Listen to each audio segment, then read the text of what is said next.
नमस्कार, आप सभी का बहुत बहुत स्वागत है हेल्दी इंडियन किचन में। पिछले कुछ समय में मैंने अपने आसपास कुछ ऐसे लोगों को देखा जो कि एक बहुत ही गंभीर बीमारी से परेशान थे। इसके बारे में कई बार लोगों को अवेयरनेस नहीं होती है। मुझे लगा कि मुझे आपके साथ इसकी जानकारी ज़रूर शेयर करनी चाहिए, क्योंकि ये बहुत ज़रूरी है और काफ़ी गंभीर समस्या भी है। तो आज हम एक बहुत ही गंभीर समस्या के बारे में बात करने वाले हैं, जो कि आजकल सबसे ज़्यादा देखने के लिए मिल रही है, जिसकी वजह से जान का खतरा भी होता है। तो आज हम बात करने वाले हैं ब्रेन हेमरेज के बारे में। ये समस्या लोगों को आजकल बहुत ज़्यादा बढ़ गई है। मैंने भी अपने आसपास कुछ ऐसे लोगों को देखा जिसको बहुत ज़्यादा परेशानी हुई इस वजह से। तो मैंने सोचा जो भी थोड़ी बहुत जानकारी मेरे पास है मैं आपके साथ ज़रूर शेयर करूं, ताकि थोड़ी अवेयरनेस आ सके इस बारे में। तो आज का ये वीडियो आपको अवेयर करने के लिए है। अगर आपको आज का ये वीडियो अच्छा लगे तो प्लीज़ वीडियो को लाइक, कमेंट एंड शेयर ज़रूर कीजिएगा और चैनल को सब्सक्राइब ज़रूर कीजिएगा। सबसे पहले बात करते हैं कि ब्रेन हेमरेज होता क्या है। किस कंडीशन को ब्रेन हेमरेज बोला जाता है। हमारे दिमाग के अंदर जितनी भी नसें खून पहुंचाने का काम करती हैं, जब वो फट जाती हैं या उनमें सूजन आ जाती है, तो ऐसे में रक्त का प्रभाव जो है वो बंद हो जाता है और मस्तिष्क तक खून नहीं पहुंचता। ऑक्सीजन की कमी हो जाती है, जिससे खून जमने लगता है, वहाँ पर फ्लो नहीं होता है बिल्कुल भी। इस कंडीशन को ब्रेन हेमरेज बोला जाता है। जब या तो नसें फूल जाएं या नसें फट जाएं, जिसकी वजह से आगे तक माइंड तक ब्लड नहीं पहुंचता है। इसे ब्रेन स्ट्रोक भी कहते हैं। ये कई बार सर में कहीं चोट लगने की वजह से, या फिर कई बार जो है आपको बहुत ज़्यादा टेंशन या फिर हाई ब्लड प्रेशर की वजह से होता है। तो इसलिए बहुत ज़रूरी है कि अपने लाइफ स्टाइल में आप चेंज लेकर के आएँ। जब जो है अपने आपके दिमाग की नसें फटती हैं या दिमाग की नसों में सूजन आता है, तो इसकी वजह से आपको उल्टी, उबकाई, चक्कर आना, ऐसी कंडीशंस बनती हैं स्टार्टिंग के अंदर। ये पहले सिम्टम्स हैं, कुछ ऐसे लक्षण हैं जिससे आप पता कर सकते हैं कि आपके शरीर में कहीं ना कहीं कुछ तो गलत हो रहा है।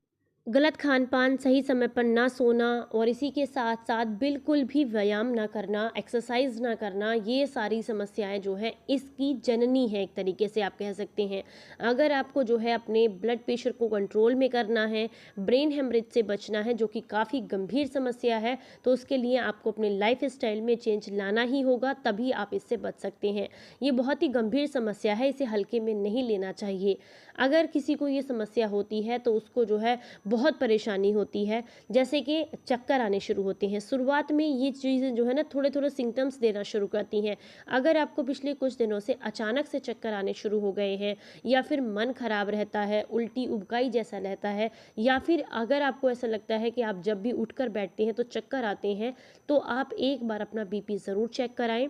अगर आपका बीपी हाई है तो आपको ज़रूर टेंशन लेने की ज़रूरत है, क्योंकि ऐसे में आपको ऐसी चीज़ें लेनी है जिससे आपका ब्लड प्रेशर कम हो, दिमाग पर दबाव कम हो, जिससे ब्रेन हेमरेज होने का खतरा कम हो जाए। तो आज हम आपको बात करने वाले हैं कि ऐसी कौन-कौन सी चीज़ें हैं जिन्हें आप अपनी डाइट में शामिल कर सकते हैं। ऐसे कौन-कौन से काम हैं जिन्हें करने से ये समस्या आपको नहीं होगी।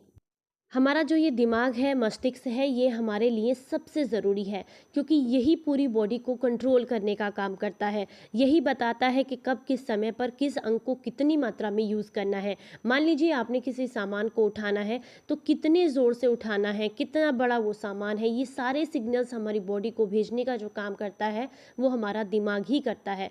दिमाग से जुड़ी हुई अनगिनत प्रॉब्लम्स हो सकती हैं, उनमें से एक ब्रेन हेमरेज भी है। ब्रेन हेमरेज किसी को की भी उम्र पर डिपेंड नहीं करता है कि आपकी उम्र कितनी है, ज़्यादा है तो आपको होगा, कम है तो आपको होगा, ऐसा बिल्कुल भी नहीं है। आजकल जो है हाइपरटेंशन और स्मोकिंग का ज़माना है, तो इसको अगर आप कम करते हैं, ब्रेन हेमरेज से बच सकते हैं। ज़्यादातर लोगों को देखा जाता है कि वो अपने खाने-पीने का ध्यान नहीं रखते हैं, बहुत ज़्यादा स्ट्रेस लेते हैं, तनाव में बहुत रहते हैं, नींद पूरी नहीं लेते हैं, तो इससे जो है आपको बहुत परेशानी हो सकती है। अगर आपकी बॉडी में अचानक से झुंझुनाहट आने लग जाए, यानी कि शून्यपन आने लग जाए, कमज़ोरी महसूस हो, शरीर में शून्यपन जैसी समस्या होने लग जाए, हाथों और पैरों में आपको ऐसा लगे कि बिल्कुल भी जान नहीं है, काम नहीं कर रहे हैं हाथ पैर ठीक से, चलने-फिरने में आपको काफ़ी दिक्कत हो रही है, बार-बार इस कंडीशन का आपको सामना करना पड़ रहा है, तो आप सोच सकते हैं कि आपको एक बार ज़रूर डॉक्टर से सलाह लेनी चाहिए, क्योंकि ये सारी समस्याएँ आम नहीं हैं। अगर कुछ समय के लिए ऐसी दिक्कत हो रही है तो ठीक है, लेकिन अगर लंबे समय तक ऐसी समस्या आपको हो रही है तो आपको डॉक्टर से कंसल्ट ज़रूर करना चाहिए। कई बार ऐसा होता है कि जब दिमाग ठीक से काम नहीं करता है, तो किसी एक हिस्से में ब्लड का फ्लो कम होने लगता है। तो इससे आप अंदाज़ा लगा सकते हैं कि आपके दिमाग में कहीं न कहीं कोई न कोई दबाव है, कोई समस्या है जिसको आपको ठीक करने की ज़रूरत है। जो डायबिटीज़ के रोगी हैं, मोटापे से परेशान हैं या फिर हाई ब्लड प्रेशर के पेशेंट हैं, उनको ये खतरा सबसे ज़्यादा रहता है। तो इसके लिए आपको ज़रूर कुछ बातों का ध्यान रखना चाहिए, जैसे कि हमेशा अपने घर की रसोई में बना हुआ ही भोजन करें। बाहर का फ़ास्ट फूड या पैकेट वाले फूड का आपने इस्तेमाल नहीं करना होता है, क्योंकि ऐसा कहा जाता है कि जब जो है आपका पेट दुरुस्त रहता है, तो पेट से जुड़ी हुई समस्याएँ अगर आपको नहीं होती हैं, आप रोज़ाना व्यायाम करते हैं, मॉर्निंग वॉक करते हैं या फिर अपनी एक्सरसाइज वगैरह करते हैं, संतुलित आहार लेते हैं, तो ऐसी समस्याओं से आप बच सकते हैं। घर का बना हुआ शुद्ध सात्विक खाना खाते हैं, कम तेल में बना हुआ, तो इससे आपकी समस्या काफ़ी हद तक कम हो जाती है। और अगर आपको ऐसा लगता है कि आपको हाई ब्लड प्रेशर की समस्या है, तो ऐसे में आपको बेल पत्र का रस ज़रूर लेना चाहिए लगातार 2 हफ्ते तक।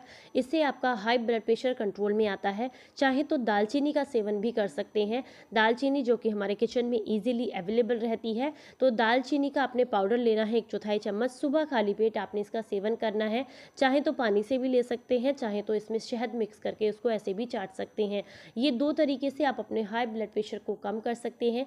ये नसों के ब्लॉकेज को खोलने का काम करता है, रक्त के प्रवाह को ठीक करता है, अगर कहीं पर ब्लॉकेज हो रहा है तो उसको हटाने का काम करता है।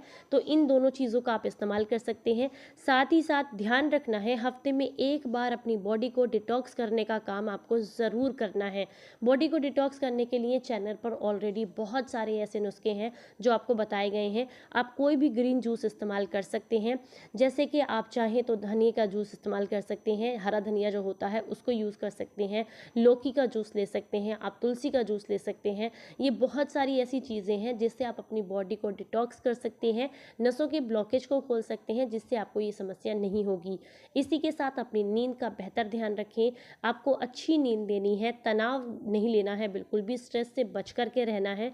जितना कम स्ट्रेस आप लेंगे, जितना कम तनाव में रहेंगे, तो आपको उतनी ही समस्याएं कम होगी। अच्छी नींद के लिए रोज़ाना रात को आप 1 गिलास गुनगुने दूध में थोड़ा सा गुड़ या देसी खांड मिला करके, थोड़ी सी हल्दी मिला करके उसको मिक्स करके पीजिएगा। इससे आपको बहुत अच्छी नींद आती है। अगर और भी आपको दिक्कत है, ज़्यादा नींद ना आने की या तनाव बहुत रहता है, तो आप चाहें तो दूध में थोड़ा सा अश्वगंधा का पाउडर मिक्स करके भी यूज़ कर सकते हैं। इससे भी आपको बहुत अच्छी नींद आती है। कोशिश करें कि हफ्ते में 1 बार व्रत ज़रूर रहें, क्योंकि व्रत रहने से हमारे ऑर्गन्स को रिलैक्स मिलता है, थोड़ा काम कम करते हैं वो। उस दिन वो सिर्फ सफाई का काम करते हैं। अगर हम बार बार खाते रहते हैं तो वो उससे सिर्फ पचाने के लिए ही हमारे ऑर्गन्स काम करते हैं, वो अपने आप को क्लीन करने का काम नहीं कर पाते। तो इसीलिए बहुत पहले से कहते हैं कि 1 दिन व्रत ज़रूर रखना चाहिए।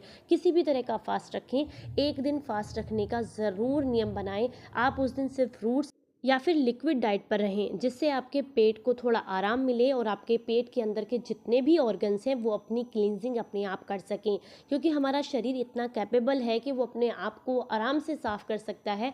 बस हमें ध्यान देने की ज़रूरत है। अच्छी मात्रा में उस दिन पानी पीते रहें और अन्न ना खाएं। एक दिन अगर आप अन्न नहीं खाते हैं ना, तो आपकी बॉडी अपने आप ही डिटॉक्स हो जाती है। तो इन बातों का ज़रूर ध्यान रखें, हेल्दी लाइफ स्टाइल रखें, योगा वगैरह ज़रूर करें, तो हो सकता है कि आप इन सारी परेशानियों से बच सकें। तो अपने लाइफ स्टाइल को सुधारने की कोशिश ज़रूर करें। अगर एक हेल्दी जीवन चाहते हैं तो अपना ख्याल रखें और अपनों का ख्याल रखें। फिर मिलेंगे किसी नई जानकारी के साथ, तब तक हंसते मुस्कुराते रहें। Stay healthy, stay happy, bye bye.